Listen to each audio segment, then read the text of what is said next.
There lived a wicked ghost named Aina.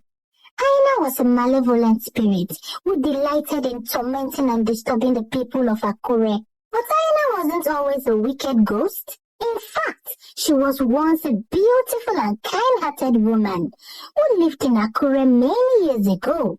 She was born into a wealthy family in Akure. Her parents were loving and kind, and they gave her everything she needed to live a happy and comfortable life. Aina grew up to be a beautiful and intelligent young woman. She was loved by everyone in Akure, and she had many suitors who wanted to marry her. But Aina's life took a tragic turn when she fell in love with a man named Kehinde. Kehinde was a poor but handsome young man who lived in Akure. Aina's parents did not approve of Kehinde because of his poverty. But Aina did not care. She loved Kehinde with all her heart, and she was determined to marry him. Despite her parents' disapproval, Aina and Kehinde got married in a secret ceremony, but their happiness was short-lived. Kehinde died in a tragic accident just a few months after their wedding. Aina was devastated by Kehinde's death. She became withdrawn and isolated, and she lost interest in everything she used to enjoy. Her parents tried to console her, but she pushed them away.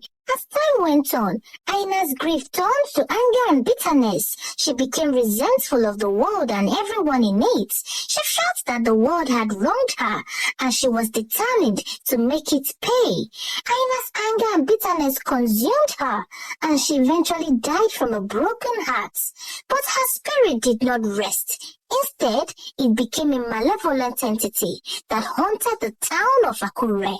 Aina's ghost was a wicked and evil spirit that delighted in causing chaos and destruction. She would possess people's minds and bodies, causing them to do strange and terrible things. She would also cause accidents and mishaps just for the fun of it. She would make people trip and fall or cause their cars to break down. The people of Akure lived in fear of Aina's ghost. They would try to avoid her, but she was everywhere. They would try to pray her away, but she was too powerful. My sister, I am leaving this town. I am going to meet my uncle in Lagos. I don't want to die young. I am leaving first thing tomorrow. Travel to where? That is if Aina will not attack you on the highway and finish your life. Last week, 3 of my neighbors tried to travel. Aina attacked their boss. They had a very serious accident and they all died flat. So don't try to better remain here. Let's battle that evil ghost together. Let's keep praying. One day, a young man named Tayo decided that he had had enough of Aina's antics. Tayo was a brave and fearless man, and he was determined to put an end to Aina's evil ways. Tayo spent many days preparing himself for the battle ahead. He fasted and prayed, also seeking the help of so many powerful spiritualists. Finally, the day of the battle arrived. Tayo sprinkled so many charms into a bottle of water and also armed himself with a machete, and he set out to find Aina. He searched the town from top to bottom, but Aina was nowhere to be found.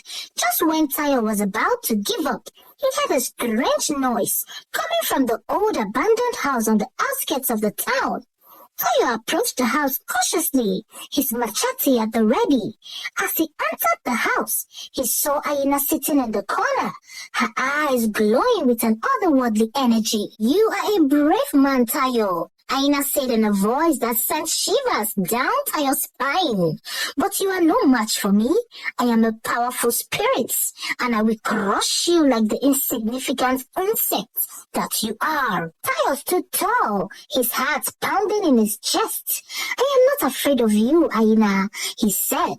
"I have come to put an end to your evil ways, and I will not leave until I have succeeded." Aina laughed, a cold, meatless sound.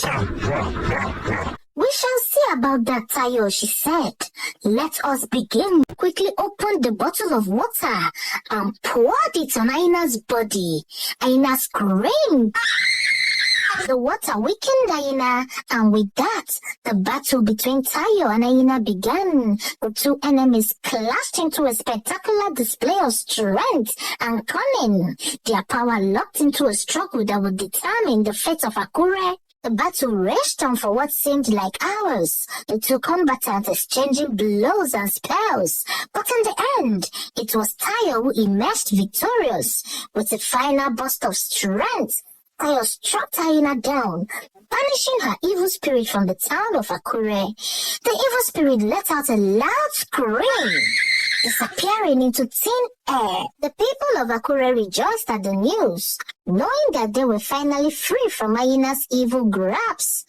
Tayo, the brave young man who had saved the town, was hailed as a hero. He was celebrated in songs and stories, and his name became synonymous with bravery and courage. The people of Akure thanked Tayo for saving them from Hyena's evil clutches. They showered him with gifts and praise, and they asked him to stay in the town and protect them from any future threats. Tayo was happy to oblige. He stayed in Akure and became a respected member of the community. He helped the people of Akure with their problems and protected them from harm. Years went by, and Tayo became a legend in Akure. People told stories of his bravery and kindness, and they looked up to him as a role model. One day, a young girl named Neoma approached Tayo and asked him to tell her the story of how he defeated Hyena. Tayo smiled and sat down with Neoma, telling her the story of how he saved Akure from the evil ghost. Neoma listened with wide eyes, amazed by Tayo's bravery and kindness. When Tayo finished the story, Neoma thanked him and asked if she could be like him when she grew up. Tayo smiled and put his hand on Neoma's shoulder. You can be anything you want to be, Neoma, he said. Just remember to always be brave, kind, and true to yourself. Neoma nodded with determination in her eyes. Tayo smiled, knowing that the future of Akure was in good hands. And so, Tayo continued to live in Akure, protecting and guiding the people of the town. He became a beloved figure, respected and admired by all. The story of Tayo and Hyena was passed down from generation to generation, a reminder of the power of bravery, kindness, and determination. And every year, on the anniversary of Hyena's defeat, the people of Akure would gather to celebrate Tayo's bravery and to honor the memory of the evil ghost who had once terrorized their town. The celebration would include music, dancing, and feasting. The people of Akure would dress up in their finest clothes and gather in the town square to celebrate. Tayo would sit, surrounded by the people of Akure. They would praise him and thank him for saving them from Hyena's evil clutches. Tayo smiled, his heart full of joy and gratitude. He looked at their faces and knew that he had made a difference in the world. The celebration would continue late into the night with music and dancing and laughter. And when it was all over, the people of Akure would go to bed, their hearts full of joy and gratitude. Tayo also sat happily, knowing that he had found his true purpose in life, to protect and serve the people of Akure.